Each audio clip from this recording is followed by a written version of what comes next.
सब आपने यहाँ सही निकाला होगा बेटा।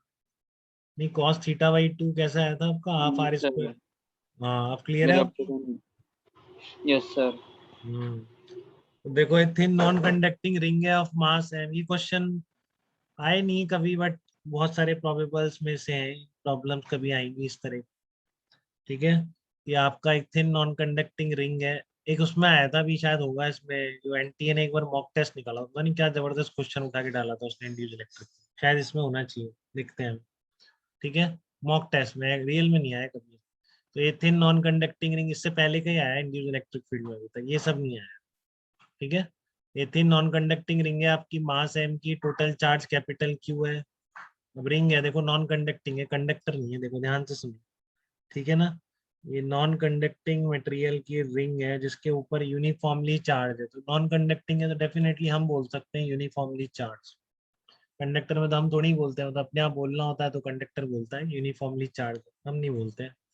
ठीक है, तो ये नॉन कंडक्टिंग है जो कि यूनिफॉर्मली चार्ज है। यूनिफॉर्मली नहीं लिखा हुआ क्या, पता नहीं यार, कोई बात नहीं, चलो। रिंग मास एम की, टोटल चार्ज क्यों मान लेते हैं, can rotate freely about its own axis on a smooth horizontal surface, तो ये करंट बना देगी बेसिकली अगर इस तरह से घूमती रही तो इनिशियली रिंग इज स्टेशनरी, अच्छा इसने तो वो अप्लाई कर लिया कि इलेक्ट्रिक फील्ड अब आपको देंगे नहीं, और क्यू चार्ज रखा हुआ है उस पर फोर्स पूछेंगे, तो जो इलेक्ट्रिक फील्ड है आपको निकालना आना चाहिए। ठीक है ना, और इलेक्ट्रिक फील्ड भी कहाँ से आएगा, चेंजिंग मैग्नेटिक फील्ड से। तो initially ring is stationary and magnetic field भी directed perpendicular to the plane is switched on. ये आपने स्विच ऑन कर दिया, एक रिंग थी यूनिफॉर्मली चार्ज, और अंदर की तरफ मैग्नेटिक फील्ड ऑन कर दिया गया है परपेंडिकुलर टू द प्लेन। ठीक है, तो आपको एंगुलर वेलोसिटी निकालनी है, रिंग के पास कितनी आ जाएगी, और इंड्यूस मैग्नेटिक मोमेंट भी निकालना है, दोनों चीजें बतानी है।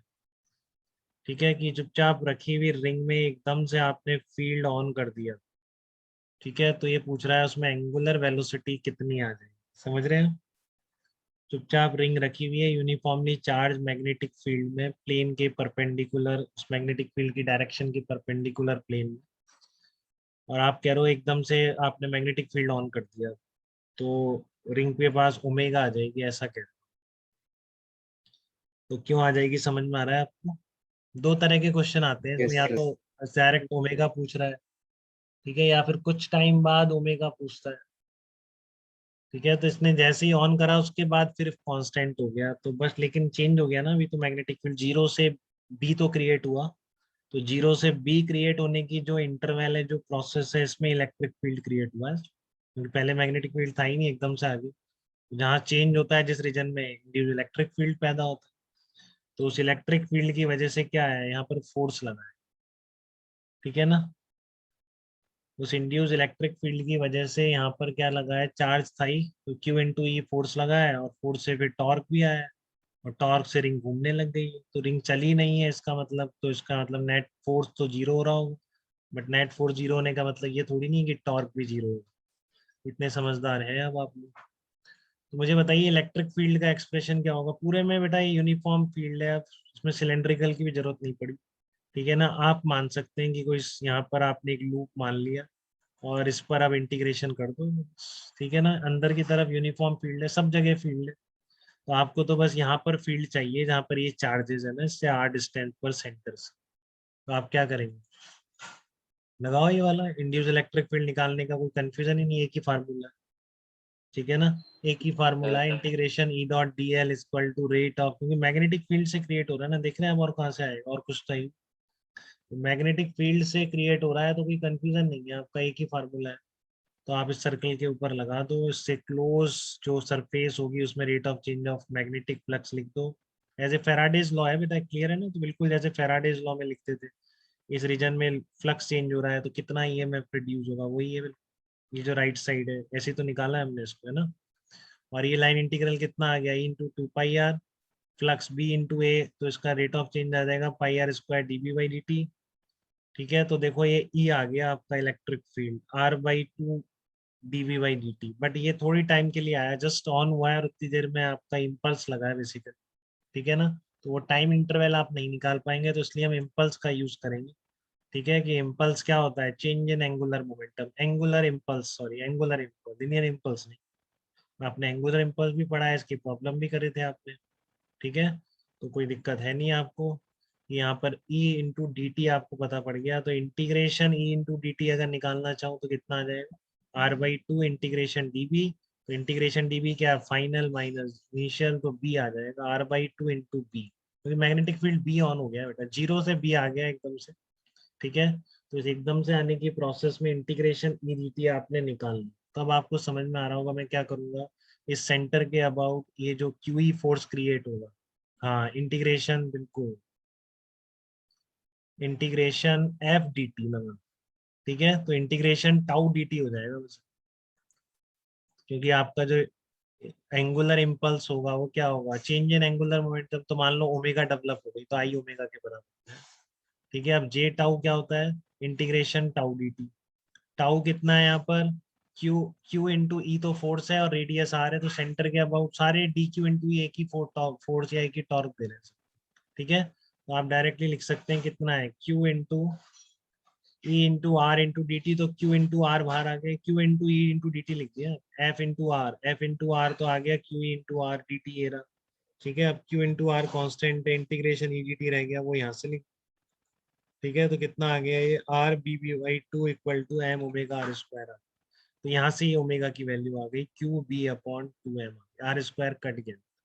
ठीक है, तो स्मॉल आर पे डिपेंड नहीं कर रहा, आप कितनी भी बड़ी छोटी रेडियस की रिंग लेके यूनिफॉर्मली चार्ज रख के इस तरह से फील्ड ऑन कर दोगे तो ओमेगा फिक्स है, Q B by two M omega create हो।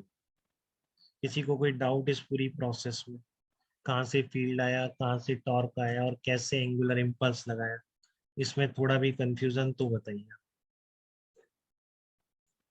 बताइए, इसमें थोड़ा भी कंफ्यूजन किसी को, uniformly charge magnetic field sir ये में। जो अपन जो मैग्नेटिक फील्ड परपेंडिकुलर होती है उसमें निकालते हैं वैसा ही आ रहा है ये, magnetic field divide by two. Perpendicular, omega का फार्मूला कह रहे हो आप। हाँ डिवाइड बाय टू कर दो उसमें, तो यही बन रहा है। हाँ, लेकिन इत्तेफाक है सब, कोई ऐसा लिंक नहीं है, आपको लग रहा है कोई लिंक। ये सर वो एक जैसे दिखाना फॉर्मूला। हाँ, वहाँ पे क्यू बी बाई एम होता है, Q B by two M आना बस। ठीक है, वहाँ पे हाँ वही। एंगुलर, हाँ एंगुलर किसका निकाला था, सर्कुलर पाथ में जो घूमता है चार्ज पार्टिकल, तो वहाँ पर ओमेगा कितना आता है, क्यू बी बाई एम आता है।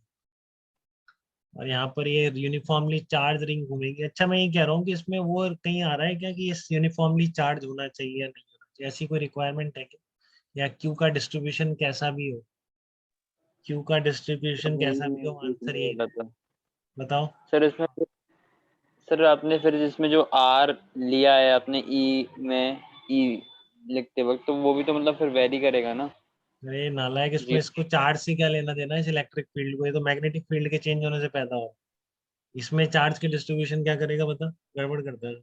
इस इलेक्ट्रिक फील्ड में इस चार्ज का रोल कहाँ गया, हटा दो सारा चार्ज तब भी ऐसे की ऐसे एक्सप्रेशन है। सारा चार्ज हटा दो रिंग पे से तब भी नहीं तो फिर इलेक्ट्रिक। फोर्स तो चार्ज पे लगेगा ना, और चार्ज तो नहीं, चार्ज की जो पहले ये रेट है तो वो बता, तो। ये तो वही रहेगा, ये तो वही रहेगा, ये थोड़ी यस चेंज सर। करना। ठीक है ना, अब टोटल टॉर्क लिखना, अब टॉर्क भी कैसा भी चार्ज हो, डायरेक्शन टॉर्क की सेम। बताओ, ये चार्ज सर कितने भी डी क्यू टुकड़े कर लो, सब पे सेम टॉर्क आएगा कि नहीं आएगा, और एक ही डायरेक्शन में आएगा, डी क्यू इंटू ई की वजह से। ठीक है, तो आप सारे टॉर्क्स को ऐड करो, आप तो ऐड कैसे करोगे, मान लो टुकड़े आपने डी क्यू के कर लिए।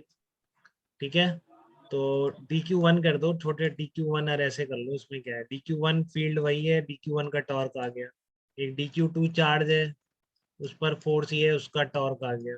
एक डी क्यू थ्री चार्ज है, उसका टॉर्क आ गया। तो टोटल टॉर्क, क्योंकि डायरेक्शन सबकी सेम, सब एक ही डायरेक्शन में घूमेंगे ना बेटा, फोर्स तो एक ही है, पॉजिटिव चार्ज ही नहीं, आधा पॉजिटिव नेगेटिव फिर तो माइनस भी हो जाएगा, सारा क्यू चार्ज है बट कैसे भी डिस्ट्रीब्यूटेड। ठीक है, मैं बोल नहीं रहा अभी यूनिफॉर्मली डिस्ट्रीब्यूटेड है, तो मैं देखना चाह रहा हूँ कि कोई डिफरेंस आता है क्या इसमें, कहीं डिस्ट्रीब्यूशन यूनिफॉर्म यूज ही नहीं, ऐड करो सारे torque, E into R common नहीं आ जाएगा, तो क्या बचेगा, total charge into E into R ही तो बच रहा है बेटा। बताओ, तो इसका टॉर्क यस कितना सर। आएगा, टाउ डी टी कितना हो जाएगा, Q E R into D T. देखो कहाँ फर्क पड़ रहा है, तो कैसा भी डिस्ट्रीब्यूशन है, उसमें ऊपर लिखा हुआ भी नहीं है कि यूनिफॉर्म चार्ज डिस्ट्रीब्यूशन।